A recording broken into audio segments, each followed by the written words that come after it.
அனைவருக்கும் ஆனந்தமான இறை வணக்கம். ஆன்மீக சிவசொந்தங்களே, 2026ஆம் ஆண்டு அக்னி நட்சத்திரம் தொடங்க உள்ளது.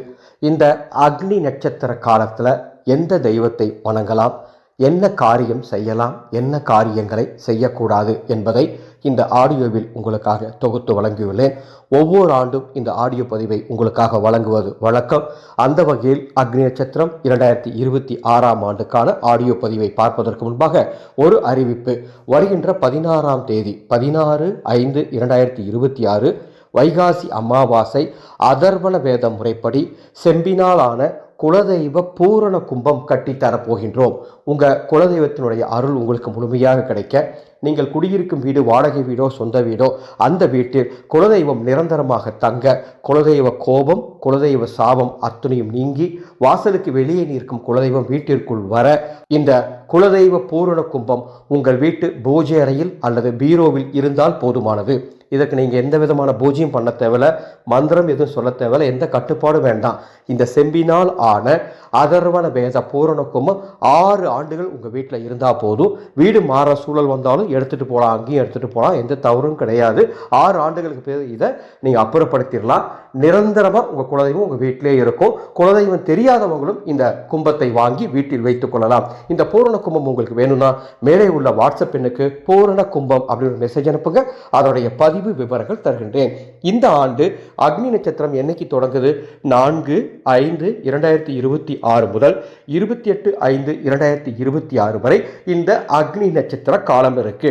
இந்த அக்னி நட்சத்திர காலத்துல சூரிய பகவானை வணங்கினால் நல்லது.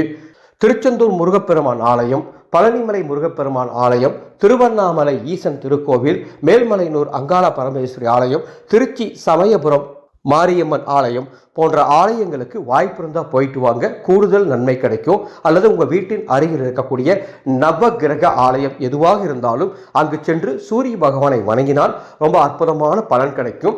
இந்த அக்னி நட்சத்திர காலத்தில் உங்கள் குலதெய்வத்தை வணங்கினால் நிச்சயம் உங்களுக்கு நல்லது நடக்கும். அக்னி நட்சத்திர காலத்தில் என்ன காரியங்களை செய்யலாம், என்ன காரியங்களை செய்யக்கூடாது அப்படிங்கிறத சுருக்கமாக உங்களுக்கு சொல்கிறேன். அக்னி நட்சத்திர காலத்தில் வாடகை வீடு குடி போகலாமா? தாராளமாக போகலாம். சொந்த வீடு குடி போகலாமா? சொந்த வீடு குடி போவதை தவிர்க்க வேண்டும். அக்னி நட்சத்திர காலத்தில் வீட்டிற்கு புதிதாக வீடு கட்டுவதற்கு பூமி பூஜை போடலாமா? தவிர்க்க வேண்டும். அக்னி நட்சத்திர காலத்தில் கல்யாண பேச்சு, பெண் பார்க்க போகுதல், இந்த மாதிரி காரியங்களை செய்யலாமா? தாராளமாக செய்யலாம். நிச்சயதார்த்தம் பண்ணலாமா? தாராளமாக செய்யலாம். ஏற்கனவே திருமணம் பேசி முடிச்சிருந்தீங்கன்னா அக்னி நட்சத்திர காலத்தில் திருமணம் கூட செய்யலாம், எந்த தவறும் கிடையாது. வளைகாப்பு விழா நடத்தலாமா? தாராளமாக செய்யலாம். மஞ்சள் நீராட்டு விழா நடத்தலாமா? தாராளமாக செய்யலாம். பரிகார ஹோமங்கள் செய்யலாமா? தாராளமாக செய்யலாம். தீட்சை வாங்கலாமா? தாராளமாக செய்யலாம். வித்தைகளை கற்க தொடங்கலாமா? தாராளமாக தொடங்கலாம். கட்டுமான பணிகள், ஏற்கனவே ஆரம்பித்த கட்டுமான பணிகள் செய்யலாமா? தொடர்ந்து தாராளமாக செய்யலாம். தொழில் சார்ந்த கட்டுமான பணிகளை தொடங்கலாமா? தாராளமாக தொடங்கலாம். வண்டி வாகனங்கள் வாங்கலாமா? தாராளமாக வாங்கலாம். அதே போல இந்த அக்னி நட்சத்திர காலத்தில் செய்யக்கூடாத காரியங்கள்: சொந்த வீட்டுக்கு குடி போகக்கூடாது, பூமி பூஜை புதியதாக போடக்கூடாது, கிணறு வெட்டுதல் கூடாது, மரம் வெட்டுதல் போன்ற காரியங்களை செய்ய வேண்டாம். வீடுகளுக்கு கூரை மேய்தல், ஓடு மேய்தல் போன்ற காரியங்களை செய்ய வேண்டாம். மொட்டையடித்து காது குத்துதல் காரியத்தை செய்ய வேண்டாம். போல்வெல் போடுறது செய்ய வேண்டாம். கிரகப்பிரவேச விழா நடத்த வேண்டாம். கோயில் கும்பாபிஷேகம் செய்ய வேண்டாம். விதை விதைத்தல் செய்யக்கூடாது. கடன் வாங்கக்கூடாது. தங்க நகை அடமானங்கள் வைக்கக்கூடாது. இந்த அக்னி நட்சத்திர காலத்தில் இதெல்லாம் நீங்கள் கொஞ்சம் கவனமாக பார்த்துக்கங்க. இதெல்லாம் எதுக்காக உங்களுக்கு ஒவ்வொரு ஆண்டும் சொல்கிறோம் அப்படின்னா, உங்கள் குடும்பம் நல்லா இருக்கணும். இந்த அக்னி நட்சத்திர காலத்தில் உங்களுக்கு எந்த விதமான தோஷமும் வரக்கூடாது. ஏற்கனவே பலவிதமான சிக்கல்களையும் சவால்களையும் சந்தித்து தான் வாழ்க்கையில் நம்ம வாழ்ந்துட்டு இருக்கோம். புதிதாக எந்த சிக்கலும் வரக்கூடாதுங்கிறதுக்கு தான் ஒவ்வொரு ஆண்டும் உங்களுக்கு இதை பார்த்து கொடுக்குறேன். இந்த ஆடியோ தகவலை உங்களுக்கு தெரிஞ்ச அத்தனை பேருக்கும் பகிர்ந்துக்கோங்க.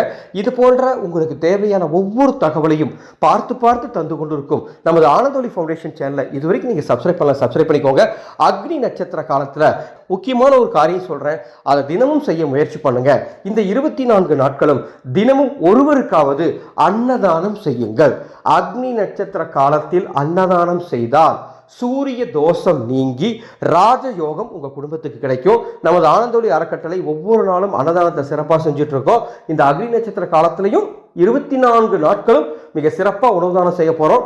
மனம் இருந்தால், வாய்ப்பு இருந்தால் உங்களால் முடிந்த பங்களிப்பை தருமாறு அன்போடு கேட்டுக்கொள்கின்றேன். இறுதியாக ஒரு தகவல் சொல்லிட்டு இந்த ஆடியோ நிறைவு பண்ணிக்கிறேன். 2/6/2026 தனத்தை அள்ளித்தரக்கூடிய குரு பகவான் மிதுன ராசியிலிருந்து கடக ராசிக்கு பெயர்ச்சியாவதை முன்னிட்டு மேசம், ரிஷபம், மிதுனம், சிம்மம், துலாம், தனுசு, மகரம், கும்பம் ஆகிய ராசிக்காரர்கள் கண்டிப்பாக பரிகாரம் செய்து கொள்ளுங்கள். இந்த ராசிக்காரர்களுக்காக எங்களது அறக்கட்டளையின் சார்பாக குரு பெயர்ச்சி பரிகார மகா யாகம் நடத்தி குரு பெயர்ச்சி பரிகார ரக்ஷை வழங்க உள்ளோம். 1 ஆண்டுகளுக்கு குரு பகவானின் பரிபூர்ணமான அருளை பெற்றுத்தரும் ரக்ஷை. எந்தவித தீட்டும் கட்டுப்பாடும் இதற்கு கிடையாது. இந்த ரக்ஷை உங்கள் குடும்பத்துக்கு வேணும்னா மேலே உள்ள வாட்ஸ்அப் எண்ணுக்கு தொடர்பு கொள்ளுங்கள். மீண்டும் அடுத்த ஒரு பதிவில் சந்திக்கின்றேன். ஆனந்தம் மலரட்டும். ஆனந்த ஒளி